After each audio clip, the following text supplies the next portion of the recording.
Dear Lady Love TV, Fake Wife in a Wedding.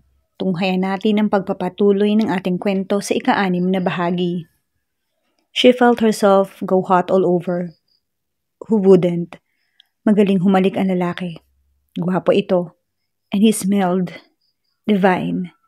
Tumalikod muna si Ella. Kani-kanina lang para magtanggal ng suot. Nag-aalangan siya pero hindi niya alam kung paano.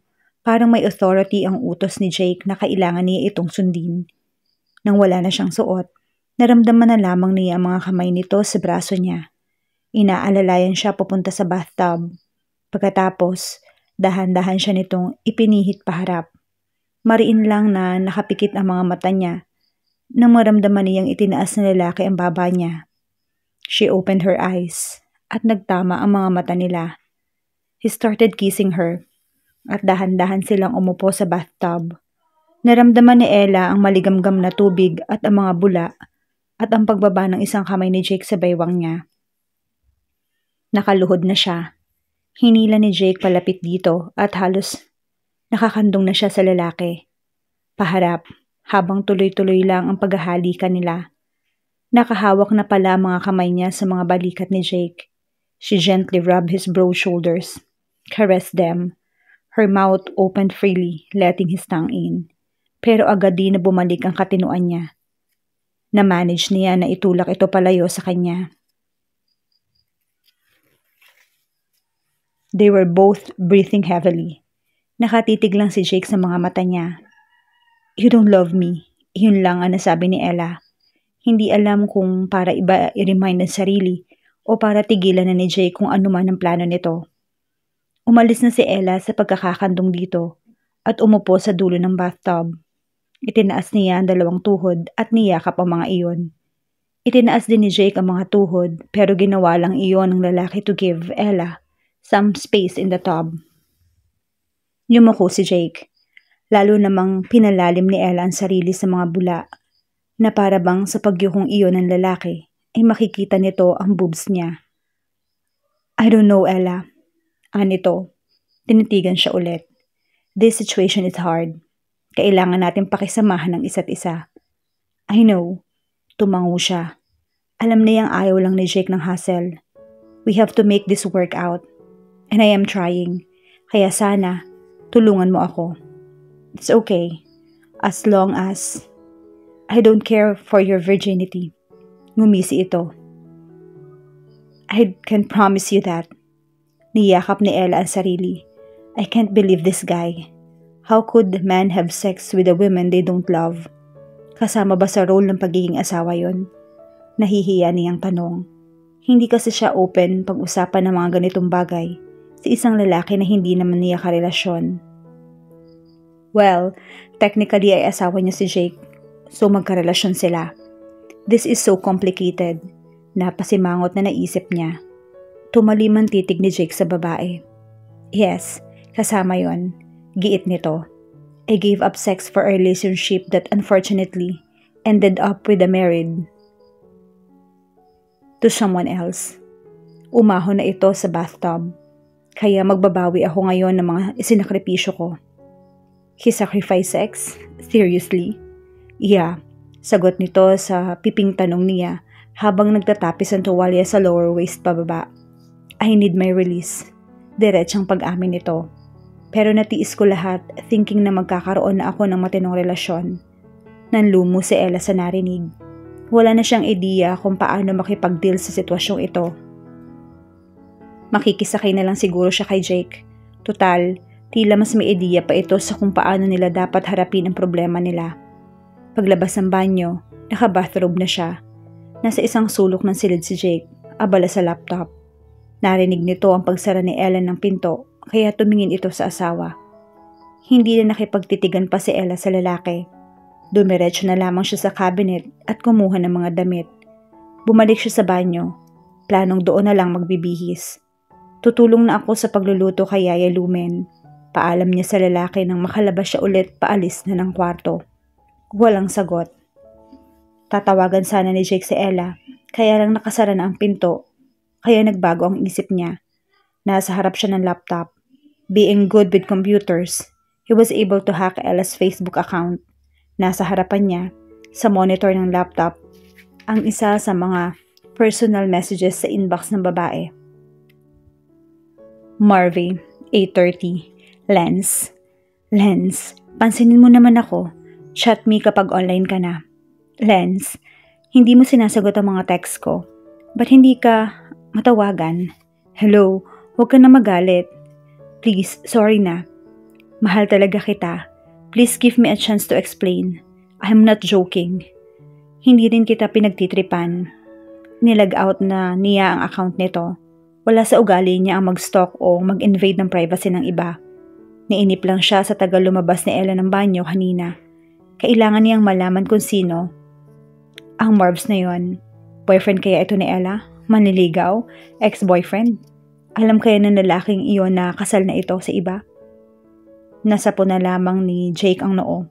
For sure, pagbalik nila sa Manila, maraming magbabago. Mas maraming problema ang kanilang kakaharapin. Nagulat naman si Stella pagbukas niya ng gate. Marvs, pabulong niya dito. Marvs, please leave. Leave. Galit ng lalaki. Tumawag ako sa bahay ni ate at kanina lang niya sinabi sa akin na kasal na si Ella. Anong kalokohan to, Stella? Marvs, huli na kasi nang malaman niya na may gusto ang kababata niya kay Ella. Naging boyfriend niya na that time si Jake at nag-alangan na siyang i-cancel ang plano. Huwag niyo nang gaguhin, Stella. Nagpumilit itong pumasok sa gate. Ella, sigaw niya rito. Tinatawag ang tunay na sadya. Ella, mag-usap tayo please. Wala nga siya dito, sabi ni Stella, na dire-diretso papasok sa bahay ang lalaki kaya isinara lamang ng babae ang gate at sinundan ito. Ella, palingali nga si Marv sa buong salas. Nagtungo ito sa dining room at aakyat pa sana sa mga kwarto nila pero pinigilan ito ni Stella. Wala siya dito. Namumula na sa galit ang lalaki. So, nasan siya? I told you, kasal na siya. Wala na si Ella dito. Huminga si Stella ng malalim. Kasal? Ni wala nga siyang boyfriend. Sinet up ko siya. She blurted out. Pinilit ko siyang magpakasal. Parang gusto sa ni Marv si Stella. Sa tingin ba nito ay maniniwala siya sa panahong yun na mapipilit nito si Ella na magpakasal sa taong hindi nito mahal at mas lalong sa hindi niya kilala? Tiningnan niya ng masama ang babae. Hindi kita niloloko. Her eyes darted to a picture frame na nasa isang mababang cabinet na napapatungan ng mga picture frames. Nandoon ang litrato nilang magpipinsan ng pamilya nila. Ilang solo pictures ni Stella at Ella, wedding pictures ng mga ate ni Stella, at ang maliit na copy ng wedding picture ni Ella at ni Jake. Pagbaba ni Jake sa dining room, inag-aayos ng table sina Yaya Lumin at Ella. Pumesto na siya sa isang upuan. Yaya, sumabay na po kayong mag-asawa sa amin, anyaya ni Ella sa matanda. Napatingin ang babae kay Jake at mukhang wala sa mood ang alaga. Tila silent message na tumanggi ito sa alok ni Ella. Kaya naman humindi ang matanda. Salamat na lang iha pero sa tingin ko, dapat nyo sulitin yung honeymoon ninyong. Alanganin itong napatingin saglit kay Jake. Ninyong mag-asawa. Kayo naman Yaya, naupo si Ella malapit kay Jake. Para namang hindi ninyo alam na set up lang yung kasal namin. Binalingan ni Ella ang katabi at napansing hindi maganda ang timpla ng mukha nito. Hindi naman po talaga kami nag-honeymoon sa lagay na to. Sinundan niya iyon ng tawa. Gusto ko namang kumain. Sabat naman ni Jake. Tumango lang si Yaya Lumin at nagpaalam na. Aalis na ako, Ella, iha. Inilapat nito ang tingin sa lalaki. Jake anak, sige, at ipag-aahayin ko na kayo sa bungalow. Yaya Lumin naman, ungot ni Ella. Umalis na ang matanda. Ipaghain mo na ako, ani Jake. Napatangal na lang si Ella dito. Ipaghain niya ito? Your role, sagot ng lalaki. Ella rolled her eyes. Duh, you're right.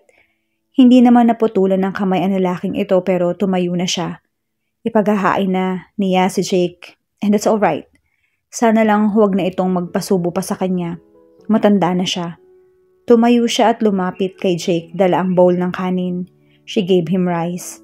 Next, fried chicken. No, tanggi ng lalaki. Mas gusto ko yung pork sinigang. Inabot ni Ella ang bowl ng sinigang at nilagyan si Jake sa pinggan ng nasabing ulam. Thanks, formal na sabi nito. Tama na to. Umupo na siya at pinagsama-sama sa pinggan niya ang fried chicken, kanin, sinigang at ham. Sinarili lamang ni Jake ang amazement sa dami ng pagkain sa pinggan ng babae. Inisip na lamang niyang hindi rin mauubos ni Ella ang mga pinagkukuhan nito. Tahimik na silang kumain. Pag-angat ng ulo ni Jake, tapos nang kumain ang asawa, simot. Ella felt awkward sa kakaibang tingin sa kanya ni Jake. Ngayon ka lang ba nakakita ng taong gutom? Nakairap na suplan niya rito saka tumayo. Sit, angil nito sa kanya. Pagkatapos ay naging normal na ang tono nito. Hindi magandang ugali ang tumayo sa hapagkainan nang hindi pa tapos kumain ng kasama mo sa mesa. Sumunod siya sa utos nito. Pagkaupo, pinanood na lamang niya si Jake na kumakain kaya ito naman ang nailang. Tumigil ka sa pagkain. Ella cocked her head to the right. That gesture was so cute kaya napatitig saglit si Jake sa babae. Nakatitig ka na naman ngayon. Nakangusong po na niya. Hindi na nakakakilig. Don't tell me gusto mong tulungan kita sa pag-ubos niyan. Natawa ito. Umiiling-iling. For a woman, napakatakaw mo, Ella. He resumed eating. Matakaw ka dyan. Obvious naman, nakangising sabi nito. Sa dami ng kinain mo kanina, pati ba naman pagkain ko uubusin mo pa? Itinuro nito ang hawak na tinidor sa mga ulam at kanin sa mesa. Marami pang pagkain dyan. Eat up all you want. No thanks. Nag-iwas na siya ng tingin kay Jake. Nahiya ka pa sa lagay na yan.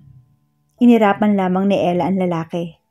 Malapit na itong matapos kumain when he asked him, Jake, kailan tayo babalik sa Manila?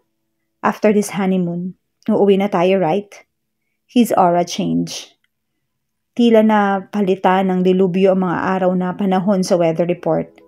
Bagyong Jake, mananala sana. Bakit? Pailalim siyang minasdan ng lalaki. May naghihintay ba sa'yo sa Manila? Ella shrugged her shoulders. Sinabi ko na diba? He sat straight at ibinaba ang mga kubyertos. Hindi ka na pwedeng makipagkita sa pinsan mo kahit kailan. Napaka-unfair mo naman, Jake. Do you expect me na magkulong sa bahay at ikaw lang yung taong kakausapin ko? Daig ko pa ang bilanggo. Everything has to be in my favor, Ella. Sino ba ang naagrabyado dito? Napayuko na lamang siya. Jake felt his satisfaction feed his pride. He won the argument. Napayuko na lamang siya. Hindi lang naman ikaw ang nag-aagrabyado. Maliit ang boses na sagot ni Ella. Okay, hindi pa pala siya nananalo. Pero nakikutsaba ka. Giit ni Jake. You could have just run away. E di napahiya ka sa mga tao sa kasal. Mahinang sagot nito. She met his eyes. He could tell that Ella was being sincere. Talagang iniisip nito na kawawa naman siya kung hindi ito sisipot sa kasal. Bullshit. Tumayo na si Jake. Hindi ko alam kung gusto ko pang bumalik ng Manila, Ella. Nanlaki ang mga mata ni Ella. Tumayo siya at sinundan si Jake. Hindi na tayo babalik? I don't want to. He mumbled. Pero dinig pa rin iyon ni Ella. Kinumbinsi siya ni Stella na mabait na tao si Jake. Sinabi ng pinsan na para rin sa kapakanan niya ang pagpapakasal. Kaya siya pumayag. Hindi siya dapat makinig kay Stella.